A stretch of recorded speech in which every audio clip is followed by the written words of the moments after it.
Welcome to the Podcast Radio Zoomcast, and my latest guest is Parry, journalist, radio presenter.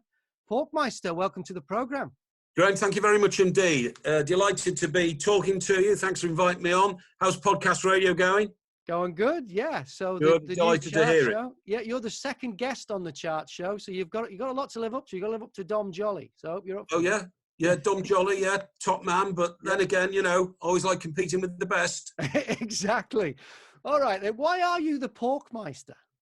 Well, that came from working with Alan Brazil for 20 years. And in about the second year that we were working on it, he accused me of putting on too much weight. I mean, talk about, you know, the pot, kettle and black situation, right? You've seen how these days. Looks more like a planet. And he had a go at me, and he eventually said, the trouble with you is, Mike, you're getting too porky. And it just looked like that forever now. So it's just the, you know, Porky Parry turned into Porkmiester, and that's it. And that's why the podcast is called Life on Planet Porky. Yeah, absolutely. I mean, you know, that blends quite nicely.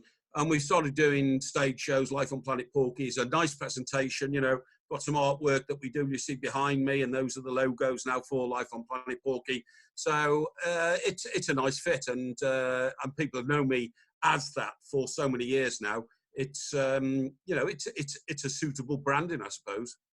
And you do the podcast with Lesley-Anne Jones, author and journalist. Why did you choose Lesley-Anne? Well, it's not a question of choosing. Lesley-Anne and I have been Fleet Street friends, colleagues for maybe 30 years, you know. And I always knew that she was a top journalist. There isn't a rock star in this world that Lesley-Anne Jones hasn't at some time sat down with, interviewed, written about, gone to America to visit. When she was writing a book recently, she bumped into David Bowie, the late David Bowie, of course, but she wrote a book 3 or 4 years ago. And David Bowie just offered her his villa on Montserrat in the Caribbean to spend a few months writing her book. That's how well she is in with the pop scene. Freddie Mercury was a close friend of hers, the late Freddie Mercury. Brian May of Queen. Honestly, there isn't a pop star in this world that she hasn't been in touch with and got a story about. So when we go through the podcast, and you know, there's a fascination of in rock stars from the 70s and 80s, even the 60s. They're all becoming 80 now, but they're living longer. And she's mixed with them all. So she's got a host of great stories. She's writing a book about John Lennon at the minute, isn't she? Book about John Lennon's finished now. The manuscript's done. Yeah. Yeah, it's out in, I think it's out, not September, I think it's out about August, because it goes with an awful lot of anniversaries. So it's primarily to commemorate the 40th anniversary of Lennon's death, which of course was December 1980. But it also this year signifies Lennon's 80th birthday, which I think is October. That's why it's coming out in sort of August, September. It's 60 years since the Beatles were formed and 50 years since the Beatles split. So you've got a 50, 60, 40, 50, 60 and 80th anniversary. I'm sure it'll be a great book. I'm sure it will. Let's talk about you then and how you got here. You grew up in the Northwest, Chester. Yeah. How did you end up becoming a tabloid journalist in London? What was the journey there? I got into newspapers by mistake because I was at the University of the Trent, doing, believe it or not, urban estate management, which basically is kind of real estate, because my dad was an estate agent, and I didn't really fancy it. I never liked figures and all that kind of stuff. Sadly, my old fella died. I didn't really want to go on with it. My heart wasn't in it. And I literally walked into my local paper, the Chester Chronicle, after the first year at university, and basically asked for a job. And I was very, very lucky. The selection procedure was so long and drawn out, but somebody dropped out and I just got in. I was very lucky. Went to do a course in Newcastle upon Tyne. That gave me access to working on the evening paper in Newcastle. It's all I ever wanted to do. And then from working on evening papers in Newcastle and Birmingham, I wanted to work on a national newspaper. I got a job on the Express in Manchester and then in Fleet Street. Then I became the New York man, and I was embedded in newspapers. I became the news editor of the Express and then assistant editor. Then I became the executive editor of other papers in Fleet Street.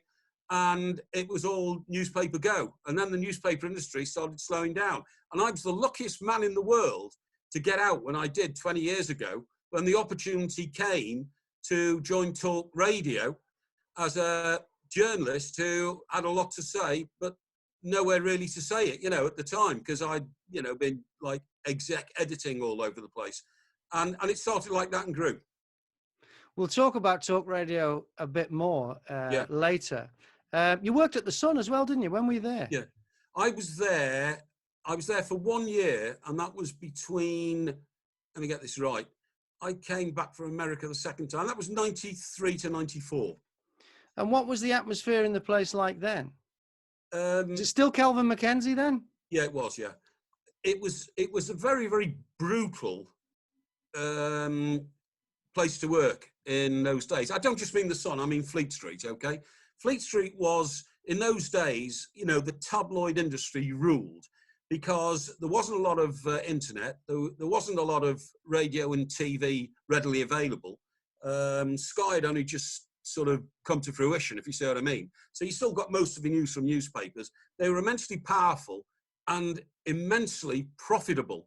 Rupert Murdoch launched his Sky operation in this country basically on the daily profits of the Sun. If the Sun was selling 4 million copies a day and 10p of that was going into the Murdoch operation, you're looking at 400 grand a day, £2 million a week, £3 million a week for the news of the world. And that funded other operations. And so it became a cash cow.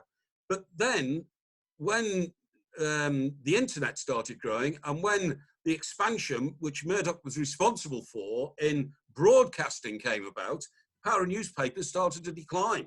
So prior to its decline, it was a very brutal place. People were broken by working in Fleet Street, particularly at the Sun, but also at places like the Mirror and the Daily Mail. They had a very, very strong and prominent editor as well, Paul Dacre. And it did finish a lot of people off. A lot of people I know, believe it or not, ended up in the Priory from working in Fleet Street, because the pressure to succeed was enormous, and the brutality of some of the bosses was obscene, in the way that you could never see behaviour like that in offices today, because if you did, no executive would be in work anymore. It was completely unsustainable. Because, I mean, Kelvin Mackenzie is the man with the reputation. You're telling me that it didn't matter which paper you're at, that's how it was? Well, yeah, Mackenzie did have a reputation, and it was fully justified. I mean, he was an extraordinarily energetic man with very little time for things that didn't work. And he didn't care why it didn't work. If it didn't work, he wasn't interested. But Paul Dacre was a very, very strong and ruthless man as well, at the other end of the tabloid scale, producing what you might call more upmarket type tabloid journalism. But in just the same way, people were broken at the Mail because they didn't come up to standard. Only the very strongest got through and did it. But although it's nothing to boast about these days, if you worked in that tabloid inferno when they were at the height of their powers in the 80s, it's something you'll never forget. And did you go from newspapers to being the press officer at the Football Association, or was it straight to radio first? No. As I say, I left the Sun after about 15 months, okay? It just didn't work out for me. I wasn't comfortable there, didn't want to do it. And from there, I went to the Football Association. My mate David Davis, who was a reporter on BBC in the Northwest for many years, I knew him from up there. I'd kind of met him, in my formative years. He'd been appointed Director of Communications at the FA. He needed, a press officer, somebody who could handle. And I knew all the lads in Fleet Street because I'd been dealing with them for the last 10, 15 years. And I went there basically to help him out for a few weeks while he was getting settled in, because there wasn't a press office. And I stayed a year. And it was a year of fantastic stories. It was all about Paul Merson getting done for having a cocaine habit. There were allegations against Bruce Grobbelaar for taking bribes to throw games, which he always contested, of course. There was the whole Terry Venables saga, old El Tel, and, pulling a fast one here and there. There was George Graham, accused of acquiring money through means that weren't altogether straightforward. Again, George Graham had a big defence against that one. There was the Eric Cantona incident at Crystal Palace, the Kung Fu kick. I mean, it was a very, very busy year, but PR was never my thing. I only intended to stay for a few weeks, maybe, I don't know, months or whatever like that. But after a year, and I found myself getting embedded, I took the opportunity to get out when another Fleet Street colleague of mine, Paul Potts, took over the Press Association and asked me to go over there to basically try and not tabloidize the Press Association, which is a fantastic institution known for its accuracy and its trustworthiness, but to bring it down from the level of it just doing court circulars for the Royals, bit of High Court, bit of Parliament.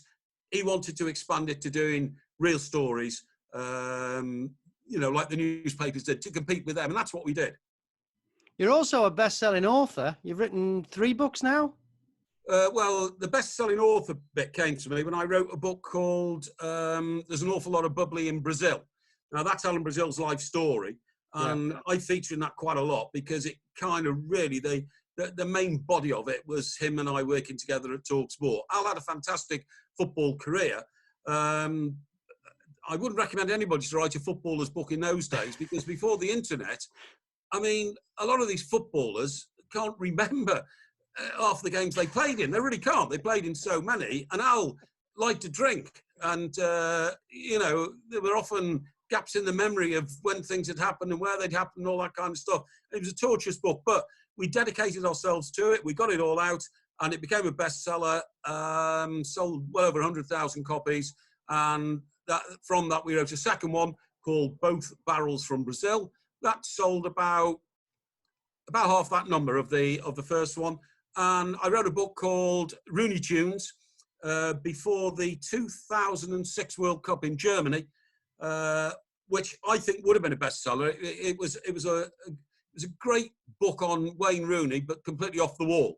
About Wayne Rooney's earning power, about Wayne Rooney's childhood, about Wayne Rooney's ratings in the world against other young players like Ronaldo, because of course he'd had a fantastic 2004 in Portugal, in Lisbon. But sadly, he broke his metatarsal and therefore was, even in his own admission, which he wrote in his column in the Sunday Times a couple of weeks ago, he became a bit part player at that tournament. What did you leave out of one of the books, either a book about Rooney or a book about Alan Brazil? Is there anything story you couldn't put in the book? No, I don't think so, because Right, there was no holds barred then, right? Oh, yeah, I wouldn't write a book on the basis of putting anything out. I mean, a major part of Alan Brazil's book was the fact that I had to fire him because I was the boss. I wasn't just the co-host on the breakfast show TalkSport, I was the program director.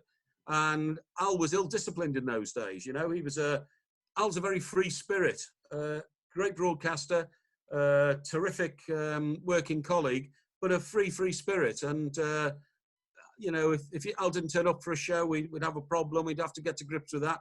I'm the only person who ever sacked Alan Brazil, because I had to. We were very straightforward with each other. But within 10 days, we had a problem with the fact that the listeners liked Al a lot. And one of the reasons they liked him was because of the nature of his free spirit and his ability to broadcast when, he was in a very convivial and jovial mood. And when that went, so did some of the audience. So we had to get him back. So how did the conversation originally go then when you sacked him? Well, he was suspended anyway because we had to come back from Cheltenham on a Thursday and do a show on Friday, a morning show, breakfast show. And the big guest on that show was Ken Bates, the Chelsea chairman. And Al didn't turn up on the Friday. And Ken came in. And I tell you what, Ken gave us half a dozen stories which led the national newspapers over the rest of the weekend. He was very open about everything, about administration in football, run-ins he had with players, run-ins he had with managers, his views on crowd control, hooligans, all that kind of stuff, Kept the papers going all over the weekend. Al didn't turn up. I did it myself. Al got suspended and he immediately... For not turning up? He got suspended. Turning up. Yeah. He had a horror journey back from Cheltenham that morning, for all sorts of reasons. Ran out of petrol and he couldn't find a hotel the night before. He was in a little village in the Cotswolds in the middle of nowhere, all that kind of stuff. But no, he had to go. So Al did what he always does. He just shot off on holiday, took the skis, went skiing in Switzerland. I had to ring him, found him in a hotel, top of the Alps somewhere. Are the Alps in Switzerland? Yeah, I think they are, aren't they? Yeah. And I had to say, look, mate, it's all over. I can't get you back. And the board just decided they'd had enough. And so that was it. But it didn't last long, fortunately. So was your boss then, was that Kelvin McKenzie again? Well, it was the when it's board, talks. really. It was the Oh, I board. see, right. Kelvin ran the station, but he wasn't the major shareholder or anything like that. There was a board of owners. Now, you and other colleagues, I'm gonna bring this one up. Last year, it was reported that you were thrown out of a pub with Chris Evans and a load of his mates. Yeah. What really happened there? I don't know because I wasn't there. You weren't there, so it was reported you were there. You weren't even there. I promise you, I wasn't there. That was the wheat chief in Borough Market, Right. and I was at one end. I don't know if you know the pub, but if you walk in, there's a bar area and there's some stools to the left, and then the bar's a horseshoe shape. Okay, so I was there with Al and I think Ray Parler, and Ray Parler was mentioned in the article as well. Yeah, Ray Parler was there. Yeah. So Chris Evans, who does the breakfast shows, on Virgin, same building as TalkSport. Yeah. He was the day the figures had come out, his first set of figures, and he's celebrating. Yeah. He was very happy. Yeah. And Chris came in, and I haven't got a problem with Chris at all. Know Chris well. Great guy. Chris came in. We had a bit of a chat, and then he moved down the far end of the bar, and then all his people came in. Chris has got quite a big team up there, and 10 or 12 of them came in. And it was, it's quite boisterous. And then at 12 o'clock, I remember, it was before 12 o'clock, about 10 to 12, I had to go. I was meeting somebody, and I was meeting somebody from Amazon because we were talking about doing a TV program, funnily enough, on visiting pubs, okay? So I left. So the next morning, I spoke to Al. Al rang me, and he said, "Oh, do you know what happened yesterday?" And I said, "No, what happened?" He said, one of the crowd I was with went to the bar and asked for a round of drinks. The barman said, "I'm sorry, I can't serve you anymore. There's been an incident involving a member of our bar staff, and I've got to ask you all to leave." And Al said, "Well, I don't know what you're talking about, Neither do I." So anyway, they all left. Everybody left, our crowd, the Virgin crowd. And I thought nothing more of it. And then 2 weeks later, I got a call from somebody at TalkSport asking if I knew what went on. And I said, "No, I'm sorry, I don't. I wasn't there. I'd already left." I said, "I only heard about it because somebody told me about it on the phone the next day." I said, "Oh, okay, right, thanks." And then 2 weeks later, it appeared in the Mail on Sunday and said, it named the fact that I had been in the pub, which is fair enough. Yeah. But it didn't make clear enough the fact I wasn't there when it happened. Right. To this day, nobody's explained what happened. But 10 days later, I went back into the Wheat Chief with Al, and we just carried on drinking, So I don't know what it was all about. Oh, well, talking about other controversial stuff, you're a regular on Jeremy Vine's Channel 5 show. Yep. And you got a lot of press for having a rant about Princess Beatrice and her sister, Princess Eugenie. You're not a fan of the royals, then?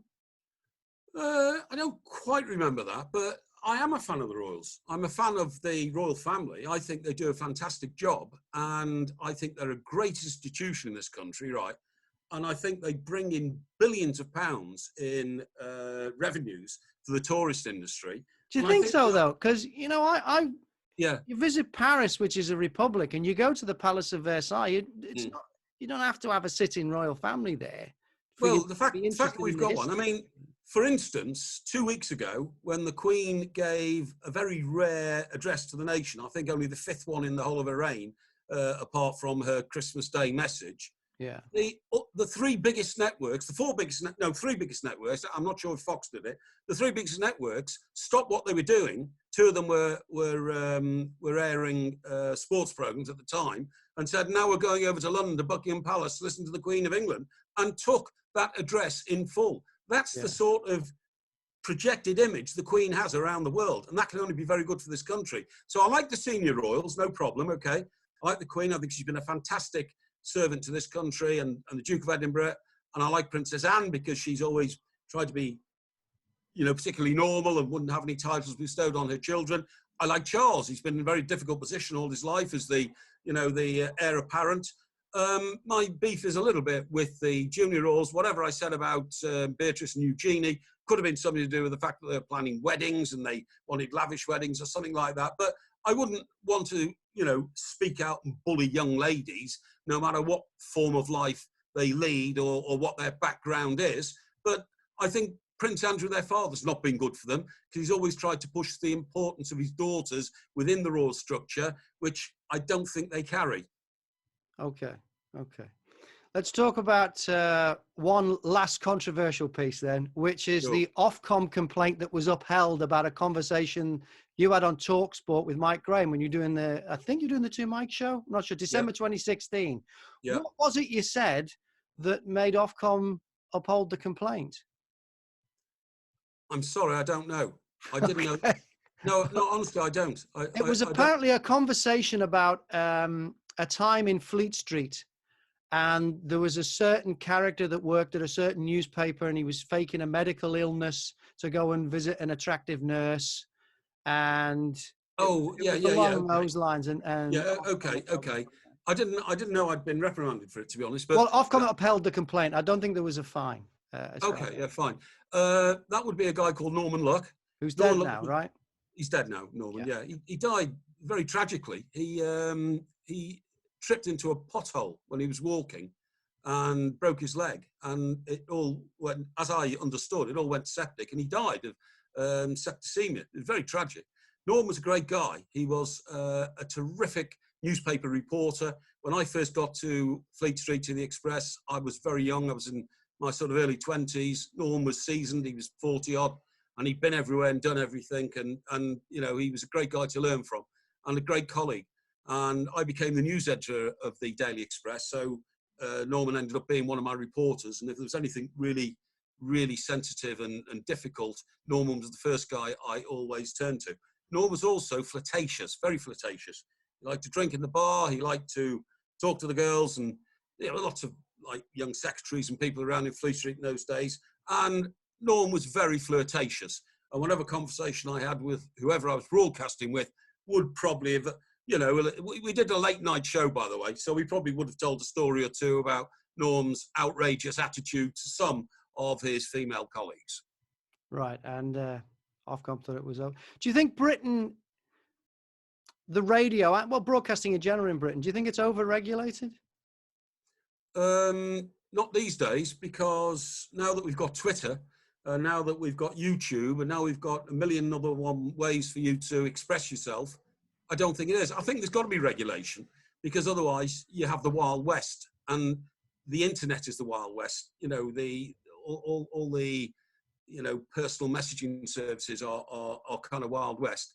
And I do believe you have got to have regulation. I don't want people going onto mainstream television on the established channels and using foul language or insulting people or being homophobic or racist or anything like that. I'm delighted we've got very stringent rules on that to keep people in line. And those who want to fall out of line and who are unpleasant and detrimental to their fellow man or woman will soon find themselves ostracized and squeezed out of the social media city.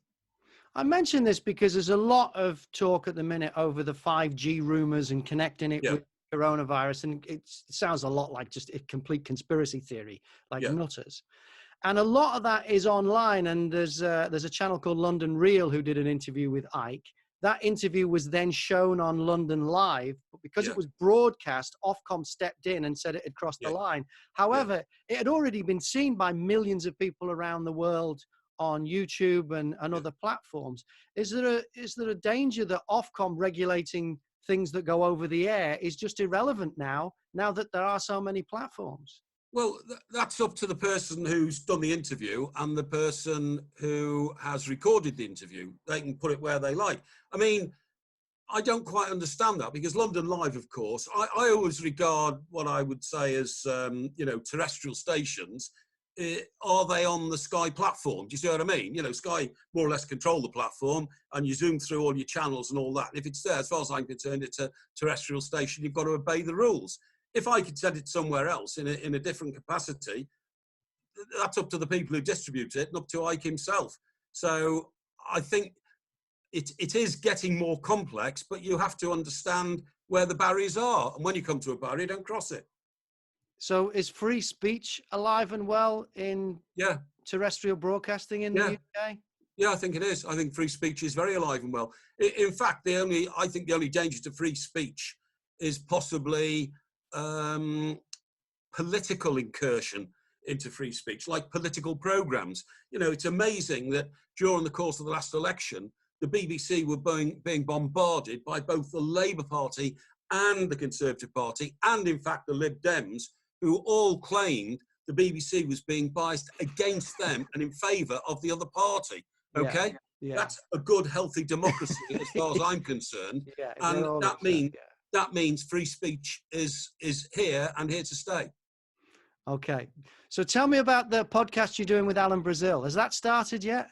Yeah, we started that. The main podcast to do, of course, is the one that you've touched on. It's Life on Planet Porky with Lesley-Anne Jones. And Planet Porky, by the way, includes other people, but it just so happens now we're in lockdown. I'm doing them all with Lesley-Anne because we're able to do it over, a network we've built up.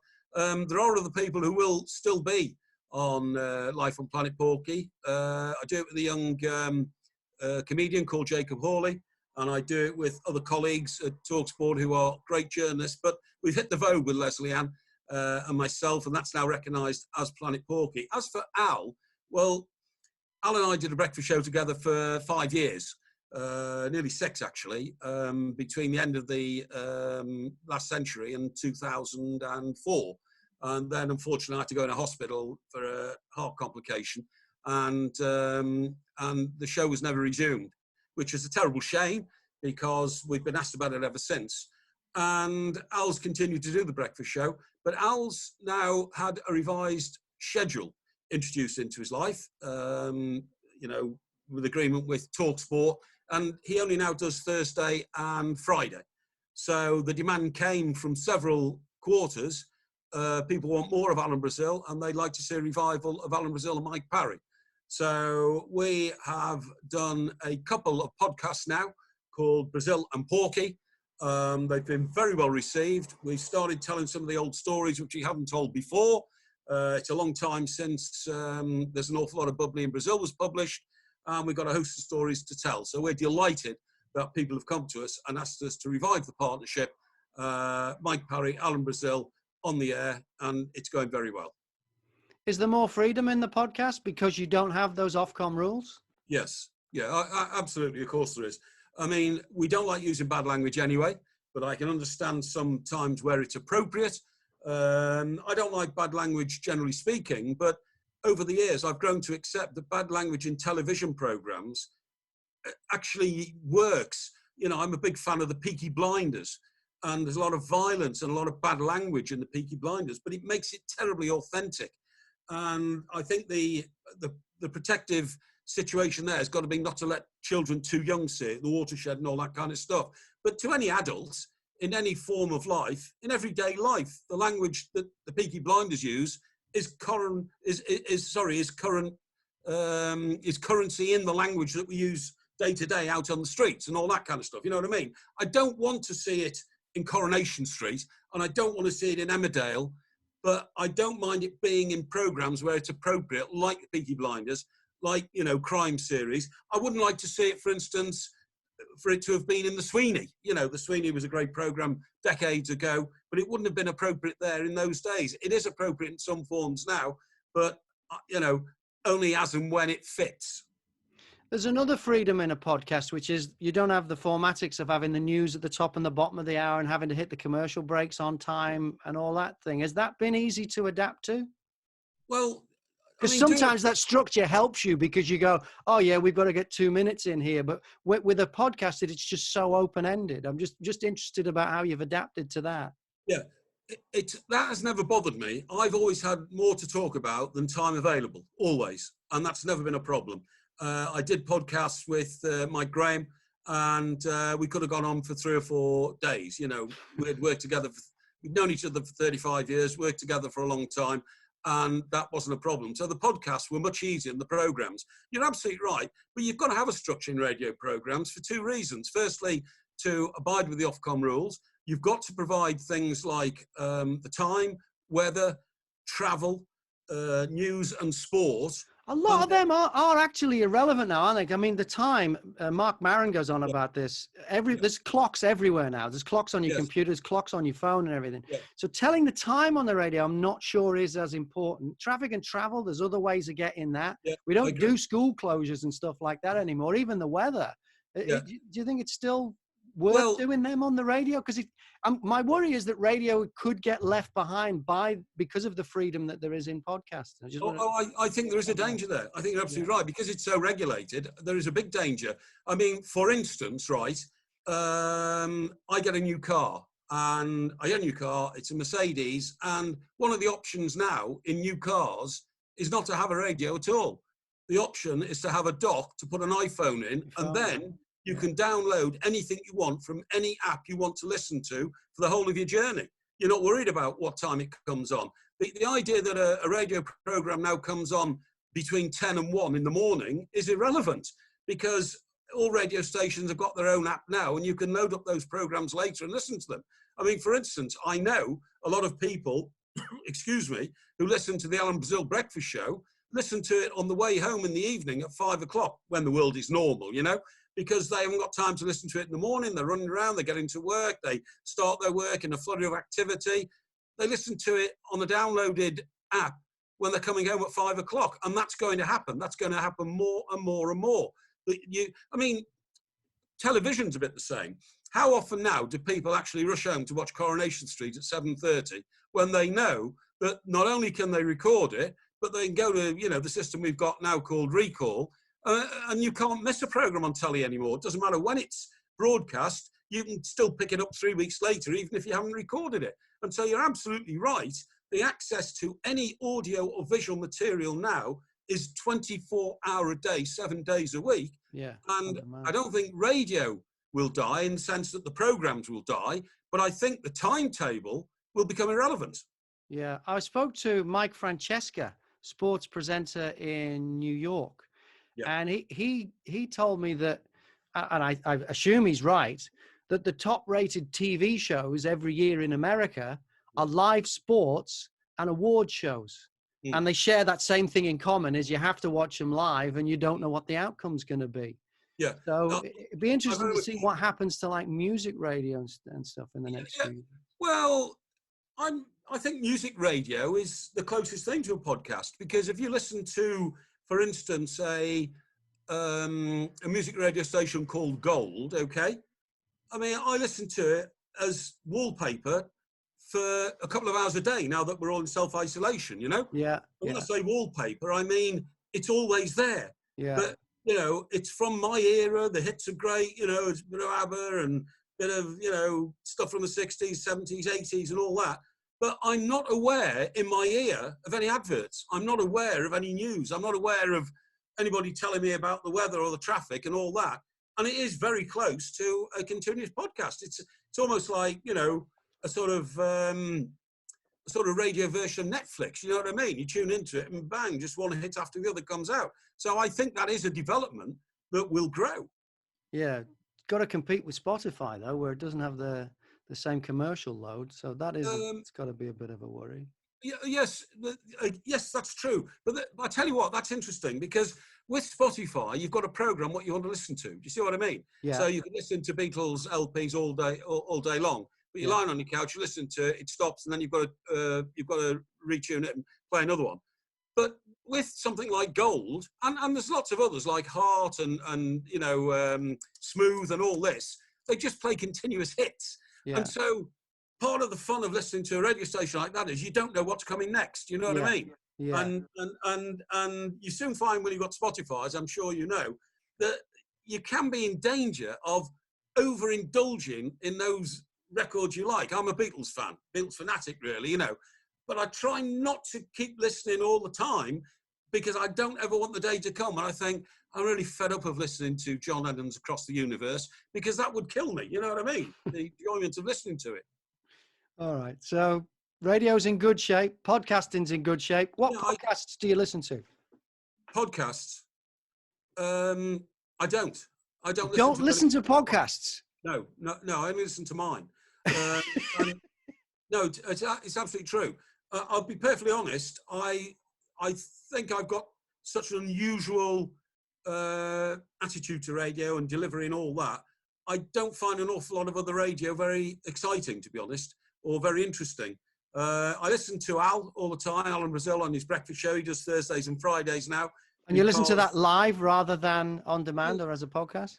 Well, I get up at 4:30 in the morning and I'm working from then on. And as soon as 6 o'clock comes, I switch on to, on a Thursday and a Friday, onto Al's breakfast show. That's not a problem at all. And that might go on till 8:30 when I've got something else to do, or in the normal run of the day, I've got to go out, or I've got to start making phone calls or something like that. You know what I mean? And for the rest of the day, I would never tune into anything just to listen to it. I love Hawksby and Jacobs on TalkSport. I tune into them if I'm around in the afternoons. If I've come back in, or if I'm still here in self-isolation, I will tune to them. But that's very rare that I would do that. As for podcasts, I find that a problem with podcasts is that some of them can be very predictable. So, for instance, I'm not sure how many podcasts you can put out in which two professional footballers, for instance, are previewing this weekend's Premier League games. I know we haven't got any at the moment, but you know what I mean, when there are games on, you know, because I think predictive audio is unaccountable, because anybody can say anything about what they think is going to happen. What I much prefer is post-match audio and post-match discussion, because then you can talk about what really has gone on rather than what you think is going to go on, you know? And also with podcasts, because I'm such a technophobe, I mean, blimey, you and I set up this interview today, you know, to go around the house, press the right button, click the right, you know, and all that kind of stuff. I sometimes haven't got the energy to go and chase these podcasts and find them and listen to them. The other thing is, excuse me, I think I can tell if I'm going to like a podcast or not from the first 3 minutes. And if I'm still tuning after 3 minutes, I'll probably listen to 20 or something like that. But I wouldn't listen all the way through to a podcast because my mind is too inquisitive to want to listen to something else. Right. If that makes sense. You're scared you're missing something else, maybe, because you're listening to that. Sometimes, yeah, I am sometimes, yeah. So the podcast is called Life on Planet Porky. Yep. What's the one with Alan Brazil called? It's just called Brazil and Porky, the podcast. Okay. And what else are you up to, Mike? Because of lockdown, we had to cancel live shows, Life on Planet Porky live shows. We did one it was about 6 months ago, 8 months ago, and then we had a series lined up to go. And the first one was going to be the Hen and Chickens in North London. That was going to be April the 5th. That was just 3 weeks ago. That was just a launch pad for what we're going to roll out as a national tour for Life on Planet Porky, which has all now got to be rearranged. The other things I get into are videos, promoting commercial operations like betting sites and that kind of stuff, which I'm very happy to do. You know, I've been I've worked closely with people in the betting industry for a very long time because, of course, they are a huge revenue provider in the broadcasting industry, both in radio and television, obviously. You look at Sky, you look at TalkSport, very close relationship. I always like working with the guys there, and that's something that I still do. And the other thing I found out is that there are enormous opportunities opening up every day in this business of ours. I had to get going when the lockdown came because I really didn't know how to communicate with anybody because I'd never done it. But now I've found a system whereby I can do podcasts now over the air with Lesley-Anne Jones that we've done one just this morning before I started talking to you. And it all works electronically to my astonishment. I've learned how to put videos up on YouTube, which, you know, is something I could not possibly have contemplated before lockdown. Somebody from TalkSport had to ring me at 6 o'clock every morning for a week, right? You know, before he got stuck into his real job, and talk me through how you film something on your phone and then get it transferred to your laptop, then put it up on YouTube and all that kind of stuff. So I'm learning all the time of new ways to get out there and reach people, because I've always classed myself, without sounding pompous, as a communicator rather than, you know, a radio presenter or a broadcaster, because I do like communicating. How's your health? I've been very lucky. I went into hospital in 2004, was there 7 months, came out, I was waiting for a heart transplant, didn't have one. Everybody knows that story. And I did really well for about the 10 or 12 years after that, by keeping myself very fit, walking 25 or 30 miles a week and living a good lifestyle. The thing is, as you get older, things wear down. Everybody knows that. You know, as you get older, your bones start to creep and you get middle-age spread. Everybody puts weight on as they get older. Well, most people do. I know some people are lucky, have an incredible metabolism and don't, but most people do. And similarly, your organs will deteriorate, you know. Everybody's liver goes if they drink socially in the manner that we all did in Fleet Street in the 80s and 90s, you know. So my heart's not as good as it was when I came out of hospital. Well, actually, when I came out of hospital, it was completely knackered. And I had to spend another 6-7 months just getting myself fit enough to walk. And I eventually ran the half marathon, you know, the Great North Run in 2007. I couldn't run it because I haven't got enough energy to run, but I walked it. So that was great. So I've just got to be very careful these days what I do. But to answer your question, I think I'm in better shape than a lot of people of my age, to be honest, who have been through my lifestyle and my career. Well, I hope your good health continues for a long, long time, Mike. It's been terrific talking to you. Thank you very much for being on the Zoomcast, the podcast radio. Thank you very much indeed.